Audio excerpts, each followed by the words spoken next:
इस्लाम वाले जो हैं वो कहीं ना कहीं फ्री में आपको कुरान दे रहे हैं। कुरान को पढ़ोगे तो दिमाग में कहीं ना कहीं परिवर्तन आएगा। चाइना है, वहाँ इंग्लिश लोग नहीं जानते और सीखने की कोशिश भी नहीं करते। आप देखिए कि अमेरिका की नाक में दम कर रखा है, रसिया की नाक में दम कर रखा है। कोई हिंदी के नाम पर नाक मुँह सुगड़ना शुरू कर देता है तो हमें लगता है क्यों आ गए यहाँ पर। इस कट्टरता को छोड़ दें और साथ में हिंदी को अपनी मातृभाषा अगर अपनाते हैं और हिंदी भाषा का भी प्रमोशन होना चाहिए ज़्यादा से ज़्यादा हिंदुस्तान में।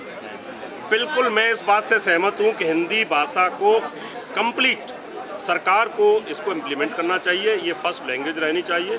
हिंदी को इम्प्लीमेंट करने से इसका बेनिफिट ये रहता है कि अगर मैं तमिलनाडु में जाता हूँ तो मैं अपने बिजनेस को प्रमोट कर सकता हूँ और तमिलनाडु वाले लोग अगर यहाँ आते हैं तो वो यहाँ पर भी हिंदी भाषी क्षेत्र में अपने बिजनेस को प्रमोट कर सकते हैं। लेकिन लैंग्वेज की प्रॉब्लम के कारण ये सबसे बड़ी प्रॉब्लम आती है। इस कट्टरता को छोड़ दें और साथ में हिंदी को अपनी मातृभाषा अगर अपनाते हैं तो इसका निश्चित तौर पर देश के विकास में और देश की एक जिसको कहते हैं स्वाभिमान पर बड़ा फर्क पड़ेगा। तो आपको ऐसा लगता है कि जो हिंदुस्तान के लोग हैं आज भी इंग्लिश के गुलाम हैं? 200 वर्ष अगर कोई गुलामी रह लेता है तो उसका इफेक्ट तो आता ही है।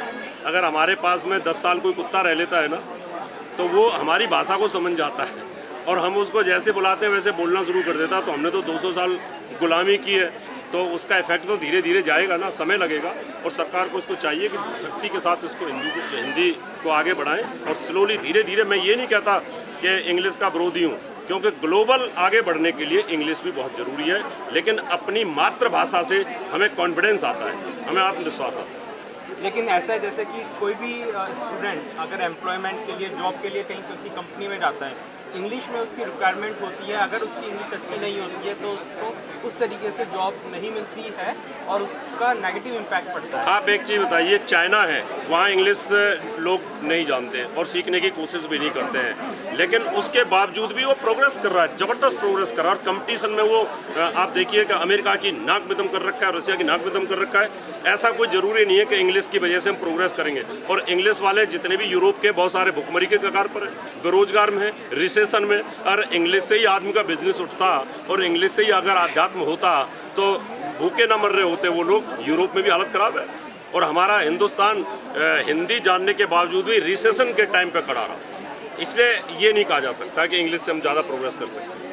मतलब जो हिंदुस्तान है, हिंदुस्तान की जो ग्रोथ है, डेवलपमेंट है, अगर हिंदुस्तानी लोग अपनी संस्कृति को, भाषा को अपने साथ रखेंगे तो उनका विकास संभव है। उसका कारण ये होता है कि हमें खुशी होती है। अभी मान लो मैं तमिलनाडु जाता हूँ, केरला में जाता हूँ या बेंगलोर में जाता हूँ, हैदराबाद में जाता हूँ और मैं हिंदी में बात करता हूँ, वो लोग भी मुझे हिंदी में सुनते हैं, मेरा प्रवचन हिंदी में सुनते हैं, मेरी एस्ट्रोलॉजी, मेरी डिबेट हिंदी में सुनते हैं, तो उनमें उत्साह आता है। और वो लोग अगर हिंदी में बोलते हैं तो मुझे भी उत्साह आता है। अभी मैं एक एस्ट्रोलॉजी कन्वेंशन में गया था, साउथ इंडिया से कई एस्ट्रोलॉजर आए थे और महाराष्ट्र से भी आए थे और काफ़ी जगहों से आए थे, हिंदी नहीं आती थी, लेकिन उन्होंने हिंदी में बोला तो बड़ा अच्छा लगा। एक यूनिटी बनती है, एक अच्छा फील होता है। और अगर कोई हिंदी के नाम पर नाक मुंह सुगड़ना शुरू कर देता है तो हमें लगता है यार क्यों आ गए यहाँ पर। तो कहीं ना कहीं फिर डिफरेंसेस बढ़ने शुरू हो जाते हैं। तो जो लैंग्वेज होती है, जो मातृभाषा होती है, जो देश की रीढ़ की हड्डी होती है, जो हमें आपस में प्यार के साथ जोड़ कर रखती है। अच्छा सरावत जी, हमसे बात करने के लिए बहुत बहुत धन्यवाद। बहुत बहुत धन्यवाद। आपका भी बहुत बहुत धन्यवाद।